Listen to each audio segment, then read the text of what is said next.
Explicar de forma clara e didática os principais motivos do endividamento rural no Brasil, seus impactos e possíveis soluções com foco na realidade do produtor.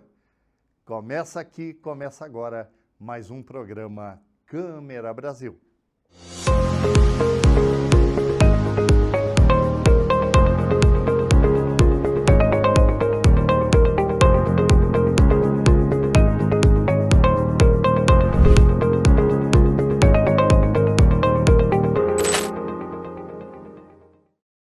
Olá, doutor, tudo bem contigo?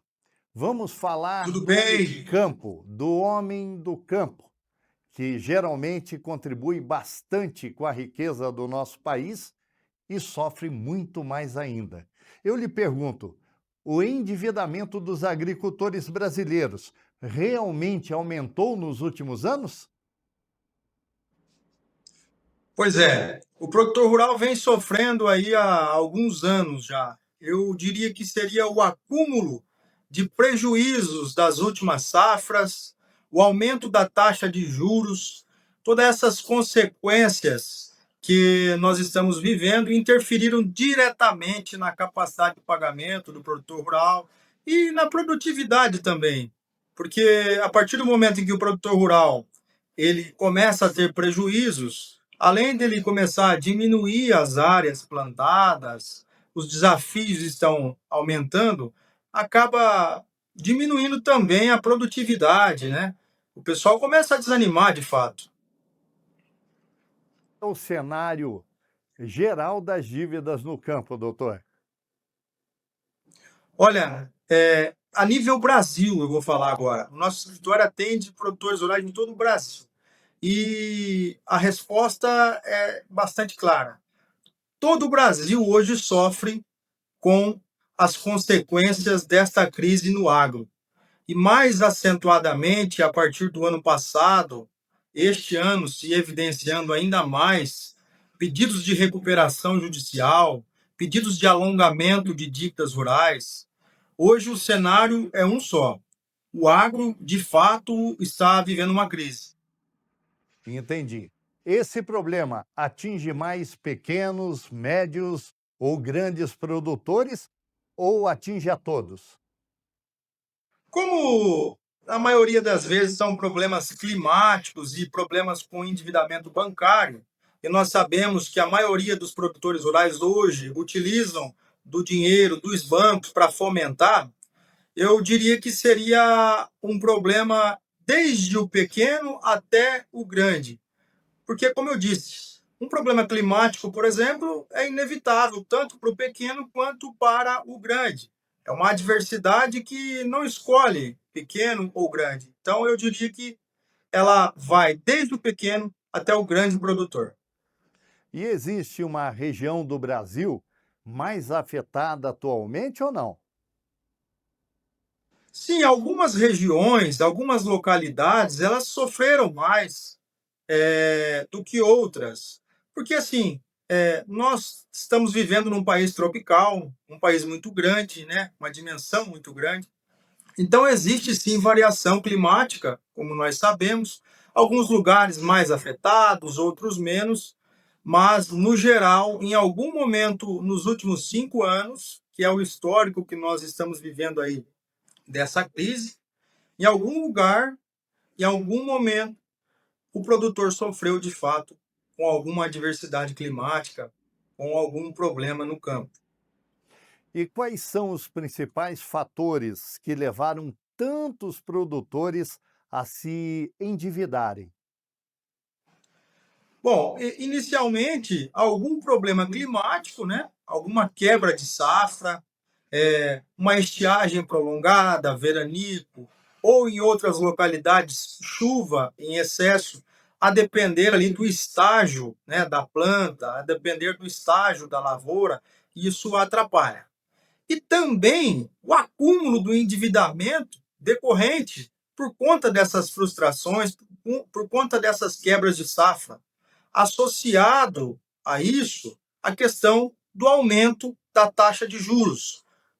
Como a Selic ela está alta, né? Consequentemente, este crédito este crédito que fomenta a atividade agropecuária também se tornou um crédito caro para o produtor rural, que, em vez de ajudá-lo, acabou comprometendo a saúde financeira do produtor.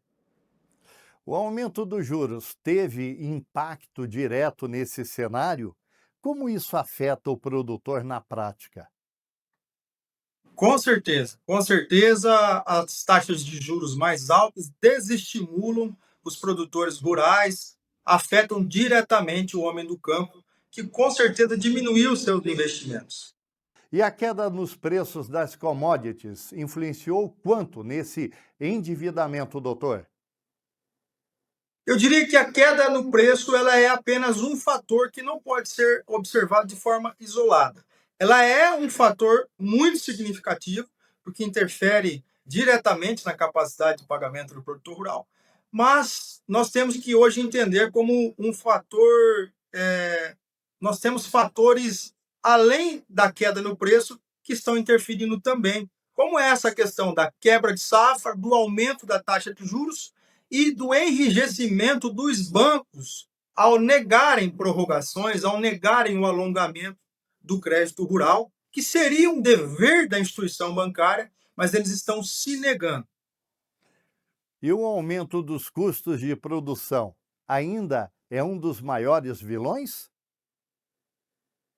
Com certeza também é um fator e muito bem lembrado, porque depois da pandemia, né, com a questão também da guerra, isso se tornou algo bem impactante. Nós sabemos que nós dependemos de insumos que são importados, né? E, consequentemente, por conta desta guerra na Ucrânia, os fertilizantes que vêm de lá, com certeza sofreram um aumento muito significativo, ao passo que o produto, que a commodity, não acompanhou o preço desses fertilizantes, este aumento exponencial que o produtor rural sofreu. O senhor diria que as questões climáticas têm pesado mais nos últimos anos? Veja, eu converso com produtores diariamente e produtores mais de idade me relatam o seguinte, que os últimos 5 anos têm sido os mais desafiadores de toda uma vida. Então, eu diria que sim, pelos relatos que hoje eu observo. Podemos dizer que houve uma tempestade perfeita, combinando vários fatores negativos? É um conjunto de fatores. Preço baixo, aumento do custo operacional, recentemente, o que interferiu diretamente na atividade também, o aumento do diesel, tá? O endividamento, a questão da taxa de juros. Então, de fato, foi uma tempestade perfeita, ou melhor, imperfeita para o produtor rural. E como o endividamento afeta o dia a dia do agricultor? É como eu disse, o produtor rural utiliza de crédito subsidiado, de crédito para fomento da atividade. E como ele sofreu reveses na questão da produtividade, tanto o agricultor quanto o pecuarista, eles tiveram dificuldades de honrar pontualmente alguns compromissos. E os bancos, se aproveitando disso, ao invés de aplicarem o manual de crédito rural, concederem prorrogações de acordo com o que determina a lei, mantendo uma taxa de juros subsidiada, uma taxa de juros barata, eles não fazem isso. Os bancos acabam renegociando, onerando ainda mais, empurrando aí seguros prestamistas, títulos de capitalização, consórcio, e tem feito o endividamento do produtor rural só aumentar. Então, eu diria que, de fato, o endividamento do produtor rural é uma causa que impacta diretamente na nossa economia global e principalmente aqui no Brasil. Então, esse cenário pode comprometer a continuidade da atividade rural? Com certeza, hoje, uma das preocupações a nível global e principalmente nacional é, de fato, o abastecimento, que eu penso que em breve vai ser comprometido por conta da ausência de estímulos de um governo que talvez necessite maior apoio, tá? O produtor rural hoje ele precisa de mais apoio para ele continuar produzindo, para ele ter paz, para ele continuar gerando riqueza para o nosso Brasil. Podemos afirmar que há aumento de pedidos de recuperação judicial no agronegócio? Com certeza, desde o ano passado, o número de recuperações judiciais explodiu. Mas não só isso. Ainda existe uma ferramenta muito importante que ela não é tão drástica como a recuperação judicial, que se chama alongamento de dívida. E esse alongamento de dívida é um direito do produtor rural para que ele se mantenha com o nome limpo, para que ele se mantenha com fôlego financeiro para honrar os seus compromissos. E é algo que muitos ainda desconhecem. Quando a gente consegue justificar demonstrar uma quebra de safra, justificar o aumento do custo operacional, justificar essa dificuldade em honrar os compromissos do crédito rural, os bancos deveriam, por si só, alongar essa dívida, sem mexer na taxa de juros, sem aumentar os encargos. Mas a gente sabe que isso na prática não acontece. E aí entra uma boa assessoria jurídica. O produtor rural ele tem essa garantia por lei. A partir do momento que o banco nega prorrogar a dívida, nega alongar, nega conceder carência, uma boa assessoria jurídica no agro com certeza vai trazer a diferença na vida financeira do produtor, que pode conseguir carência, fôlego financeiro e maior prazo para pagamento e honrar em dia essas prestações, esses financiamentos. Apesar dos pesares, o produtor está conseguindo honrar seus compromissos ou já vemos esse alto nível de inadimplência continuar? Eu imagino assim que hoje o produtor rural ele está mais informado, graças a Deus. Eles estão buscando mais auxílio jurídico e com isso a tendência é talvez eles se blindarem, protegerem o patrimônio, mas ainda existe um nível muito alto, né? Que eu diria assim que é preocupante, porque o endividamento, como ele é a nível Brasil, como já dito, o endividamento está em alta. Muita gente ainda não procurou uma saída estratégica para passar por essa crise. Por isso que eu digo que a assessoria jurídica para o produtor rural hoje ela é indispensável. Doutor, o acesso ao crédito rural ficou mais difícil. Por quê? Veja, os bancos eles recuaram. Por conta da taxa de juros mais alta e por conta da inadimplência, os bancos com certeza eles recuaram e hoje estão mais rígidos, requerendo garantias, coisas que eles não pediam alguns anos atrás. Ele- E isso é um problema, isso é preciso tomar muito cuidado. A partir do momento que o produtor rural ele dá uma garantia para o banco, mas ele não sabe o que ele vai sofrer daqui para frente, como ele já sofreu no passado, isso é muito arriscado porque ele está exposto a eventos climáticos, eventos adversos, que podem colocar em risco, inclusive, essa garantia, a propriedade que foi dada. Por isso, tem que tomar muito cuidado. Hoje, o crédito rural, a tomada do crédito, a tomada de financiamento, ela tem que ser muito bem analisada e, volto a dizer, a assessoria jurídica em relação à questão desses financiamentos, ela é muito importante também. E existem alternativas para o produtor que está endividado? Sim, e como eu já me antecipei, o alongamento hoje seria a melhor e mais estratégica alternativa para o produtor que precisa pagar as contas em dia, manter o seu nome limpo, porque é algo que está previsto em lei, é uma garantia que o produtor rural tem, porque o banco ele deveria assumir o risco junto com o produtor rural. O banco, ao emprestar um crédito rural, ele é obrigado por lei a assumir o risco caso o produtor venha a sofrer quebras de safra, dificuldades na comercialização desse produto. Então, a gente sabe que na prática isso não acontece. O banco acaba só oferecendo renegociações quando não vira as costas para o produtor. Mas o alongamento de dívida na justiça hoje tem sido um instrumento estratégico para manter o produtor pagando em dia, honrando de forma justa os seus compromissos e se mantendo na atividade, plantando, colhendo e pagando em dia aí as suas contas. A assessoria jurídica pode ajudar nesse momento, doutor? Se pode, de que forma? Pois é, os bancos, eles têm uma boa assessoria jurídica. E eu acho assim, que o produtor rural ele tem que começar a pensar que eles também precisam de uma boa assessoria jurídica. O agro é uma empresa a céu aberto. Portanto, a assessoria jurídica hoje é indispensável, desde um pequeno produtor até o grande produtor, justamente por conta dessas adversidades imprevisíveis e que demandam aí uma boa estratégia para resolver esses problemas no futuro.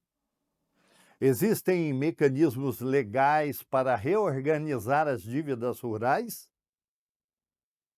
A recuperação judicial, que é algo mais drástico, eu diria que quando o produtor rural possui dívidas apenas em bancos, o alongamento de dívida rural, a prorrogação, seria um mecanismo suficiente. Uma boa estratégia jurídica, acompanhada aí de uma boa assessoria jurídica, com certeza pode manter o nome do produtor rural em dia, limpo, para que ele consiga produzir de cabeça tranquila e em paz, pagando suas contas dentro de um prazo justo e com fôlego financeiro. Diante de tudo isso, o planejamento financeiro ainda é negligenciado no campo? Olha, hoje o produtor rural ele já está se conscientizando de que ele é uma empresa, que ele precisa. O amadorismo hoje ele não tem mais espaço. Então, o produtor rural ele precisa aperfeiçoar, né, a atividade e não só saber produzir. Então, de fato, é preciso de um planejamento, é preciso de um acompanhamento para que ele se mantenha em pé. Isso, com certeza, é uma necessidade. O que poderia ser feito em nível de políticas públicas para melhorar esse cenário? Olha, eu diria que hoje falta muito estímulo, né, do nosso governo para que a gente contorne essa situação. Nós não estamos vendo neste cenário, nos últimos anos, qualquer estímulo governamental para que o produtor rural se reorganize financeiramente diante destas crises. E isso é bastante preocupante, porque, como eu já disse, o produtor rural hoje é quem abastece, né, a economia, os alimentos e etc. Então, é bastante preocupante porque justo essa classe que é a classe que produz, ela está ficando desamparada. Existe perspectiva de melhora para os próximos anos?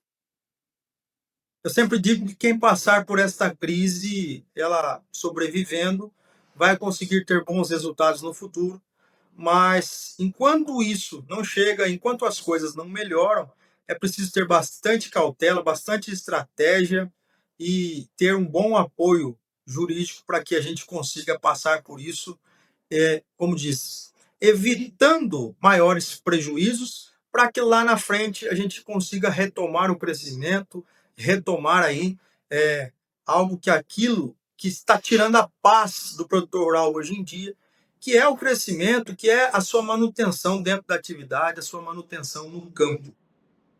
Doutor, nós sabemos que o senhor é uma das maiores referências nessa área em se tratando de assessorar o homem do campo a se livrar dessas pendengas, dessas pendências. O senhor poderia falar um pouquinho sobre essa sua experiência profissional e esse amor a essa área da advocacia de uma forma geral, se o senhor atende todo o Brasil ou está regionalizado?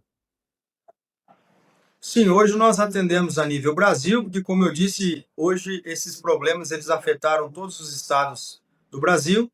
E essa questão do meu relacionamento com o agro, ela é desde a infância, isso a gente sabe, né, da necessidade de se apoiar esta área, este setor, né? Para mim é muito gratificante quando a gente consegue estruturar alguém que precisa de apoio, que está precisando se livrar, né, dessas dívidas, de como resolver da melhor forma possível, com prazo justo, com carência, né?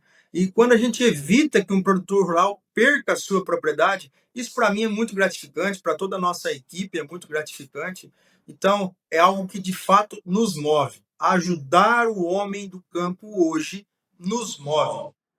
Doutor, quero agradecer a sua participação, que de forma didática, com brilhantismo, conseguiu passar uma boa mensagem ao nosso público.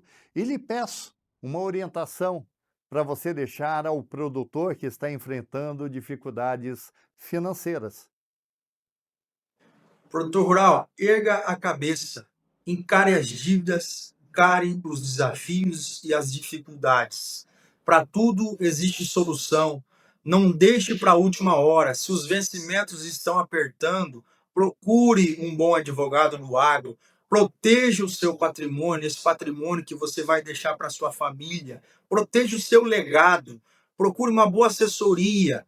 Vá atrás de blindar esse patrimônio, mas de forma justa, honrar com seus compromissos. Eu tenho certeza que existe solução.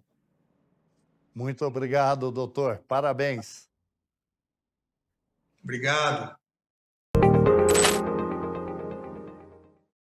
Você é daquele tipo de pessoa que tem dificuldade em se adaptar a lentes de contato, ou mesmo faz uso de óculos e perde demais, não sabe onde colocou o óculos? Você precisa conhecer os grandes benefícios da cirurgia a laser. A nossa grande referência profissional será o Dr. Vitor Bittencourt.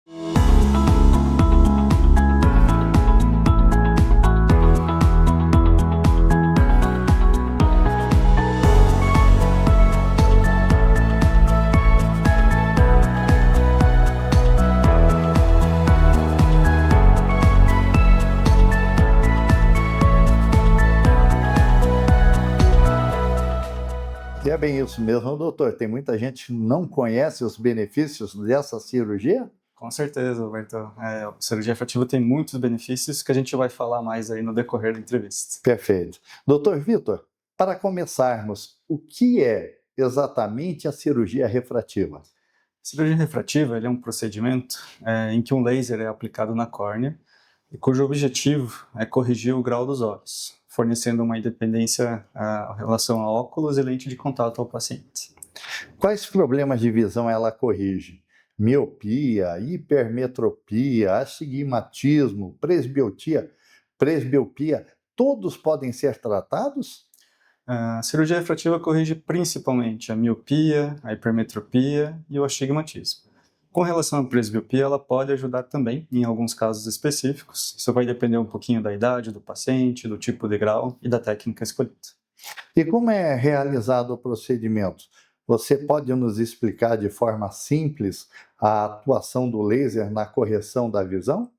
A gente usa um laser extremamente preciso. Ele se chama Excimer Laser. E esse laser ele vai fazer uma alteração na curvatura da córnea, né? Então ele faz um aplanamento na região central, né, com relação à miopia, ou na região periférica nos hipermétropes. E essa alteração na superfície da córnea que vai fazer com que a luz com que entre no olho foque exatamente na retina, corrigindo o grau dos olhos.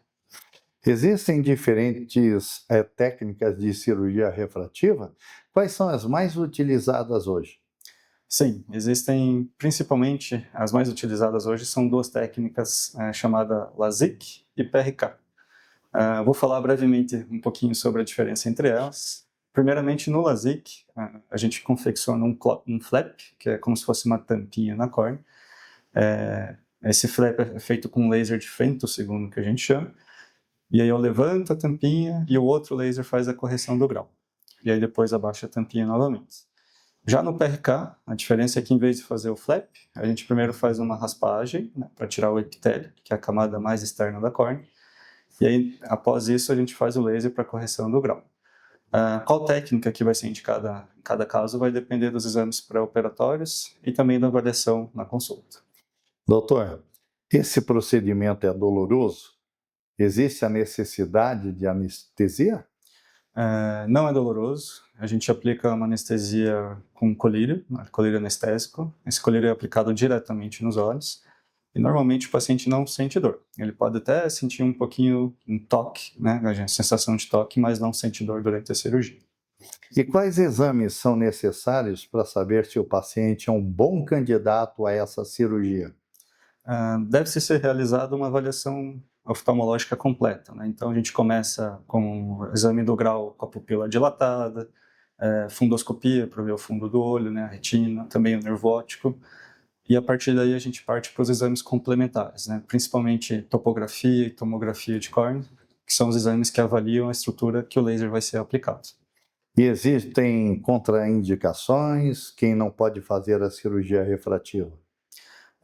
Existem, principalmente quem apresenta uma córnea muito fina, né? Normalmente essas córneas finas podem ficar mais frágeis depois da cirurgia e não suportar receber o laser. E também pacientes que apresentam ceratocone. Por isso que é importante, né, fazer os exames pré-operatórios aí que a gente solicita.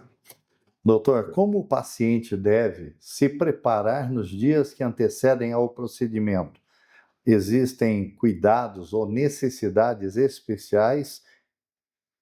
Normalmente o preparo é bem simples. Nós recomendamos, né, aos usuários de lentes de contato suspender o uso pelo menos alguns dias, por volta de uma semana é o ideal, antes de fazer os exames pré-operatórios e também até conseguir fazer a cirurgia. Além disso, recomendamos não usar produtos na área dos olhos, né, como maquiagem ou algum creme que possa acabar irritando e afetar o resultado da cirurgia. Quanto tempo dura uma cirurgia? É uma cirurgia bem rápida, né? Em média, todo o tempo de preparação, desde que o paciente deita na maca até acabar a cirurgia, ela demora em média 10 a 15 minutos os 2 olhos. E o paciente vai para casa no mesmo dia? Com certeza, ele já vai embora, já vai para casa logo após o procedimento e já começa a pingar os colírios assim que chega em casa. Como ele enxerga logo após o procedimento? Ele já nota melhora imediata? No primeiro dia ele até pode sentir uma melhora inicial, mas já só vai começar a perceber mesmo o efeito da cirurgia conforme for cicatrizando, né? Então nos dias seguintes, gradualmente a visão vai melhorando. Isso depende um pouquinho da técnica cirúrgica, né? Normalmente no LASIK a recuperação é mais rápida, já no PRK um pouco mais lenta. E como é o pós-operatório? Quais os principais cuidados nas primeiras horas e nos primeiros dias? Os principais cuidados, principalmente, né, usar os colírios de acordo com a receita que o médico fornece. Então, seguir certinho os horários que é recomendado e também seguir as recomendações médicas que ele dá na cirurgia. Além disso, né, não esfregar os olhos. Normalmente eu deixo uma proteção de acrílico para usar nos primeiros dias quando vai dormir, porque às vezes pode coçar inconscientemente, né, à noite. Então essa proteção usa à noite ali para não levar a mão aos olhos durante a noite. É comum sentir desconforto? O que é esperado e o que não é normal? É comum sentir sensação de areia nos olhos, uma leve ardência, um leve desconforto. Isso nos primeiros dias vai melhorando já conforme vai cicatrizando e normalmente é temporário, né? Melhora rapidamente. O que não é normal é a visão começar a piorar de repente, de uma hora para outra, sentir dor forte no olho, ou o olho ficar muito vermelho, com secreção. Isso são sinais de que pode ser que algo não esteja evoluindo bem ali no pós-operatório. E deve-se procurar o médico imediatamente. Em quanto tempo o paciente pode voltar ao trabalho, dirigir e usar telas? Isso depende um pouquinho da técnica cirúrgica. Normalmente no LASIK a recuperação visual é mais rápida, então entre 2 a 3 dias a grande maioria dos pacientes já consegue voltar às suas atividades. Já no PRK, algo em torno de 7 a 10 dias, porque a recuperação é um pouco mais gradual. E quais são os riscos ou possíveis complicações e como podem ser evitadas? A cirurgia refrativa é extremamente segura, né? As complicações são muito raras, mas como todo procedimento cirúrgico, tem riscos, né? O principal risco seria a infecção, né? Então, o paciente não seguir certinho, não pingar os colírios pós-operatórios, não seguir as recomendações médicas, pode acabar levando a alguma infecção no olho. E também o risco de ectasia corneana. A ectasia corneana é quando a córnea vai ficando mais frágil, mais fina após a cirurgia. E a gente consegue evitar esse tipo de complicação com os exames pré-operatórios solicitados, que eu comentei mais cedo. Os resultados são definitivos? A cirurgia pode precisar ser refeita futuramente? Normalmente o resultado é bem duradouro, dura bastante tempo, mas a gente sabe que com o tempo, né, o olho vai sofrendo mudanças naturais. Então pode ser que no futuro, né, se por acaso o grau voltar por essas mudanças, pode até ser necessário algum tipo de retoque, ou até mesmo indicar algum outro tipo de cirurgia para corrigir o grau. E quais os principais benefícios percebidos pelos pacientes após a cirurgia? O principal benefício de longe é a liberdade que o paciente tem do uso de óculos e de lente de contato, né? Então, ele tem uma visão boa, né? Ele enxerga bem 100% do tempo, desde o momento que acorda, que não precisa alcançar o óculos na cabeceira, né? Praticar esporte, vai na praia, né? Na questão de piscina também, e não precisa ficar enxergando mal sem o óculos, né? Então, isso dá uma liberdade muito grande e melhora muito a qualidade de vida dos pacientes. A cirurgia refrativa substitui completamente os óculos e as lentes de contato? Na grande maioria dos casos, sim. A gente consegue, em quase todos os casos, corrigir totalmente o grau, né, do paciente. Então, ele consegue substituir. Em alguns poucos casos específicos, né, quando o grau é muito alto ou a córnea não é tão espessa quanto a gente quer, a gente já faz uma avaliação pré-operatória e já sabe que vai ficar um grau residual. E aí sim, nesses casos, pode acabar precisando de um óculos para algumas atividades específicas apenas. O avanço da tecnologia tem tornado o procedimento mais seguro e também preciso? Sem dúvida. O avanço dos lasers estão cada vez mais precisos e mais eficazes, né? E além disso também o próprio avanço dos exames pré-operatórios, né, que a gente solicita, está nos dando muito mais segurança aí na indicação da cirurgia. Para quem está pensando em fazer a cirurgia, qual é o principal conselho do senhor? Eu aconselho sempre procurar um médico oftalmologista que tenha experiência na área, né, de cirurgia refrativa, de preferência que seja especialista em cirurgia refrativa, e fazer uma avaliação completa, né, com todos os exames que ele solicitar, para fazer uma cirurgia com bastante segurança, né, e o resultado ser satisfatório.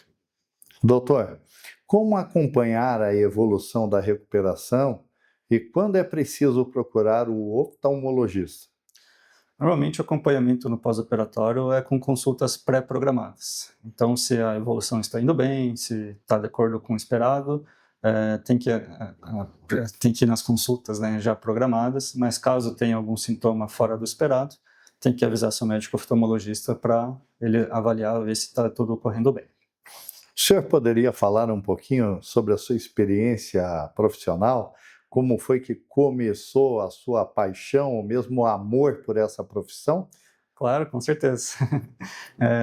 A oftalmologia sempre me encantou, mas o que me fez, né, ir para esse lado é porque eu sou um próprio paciente da oftalmologia, eu já fiz cirurgia oftalmológica em mim mesmo, não em mim, né, mas outra pessoa fazendo em mim.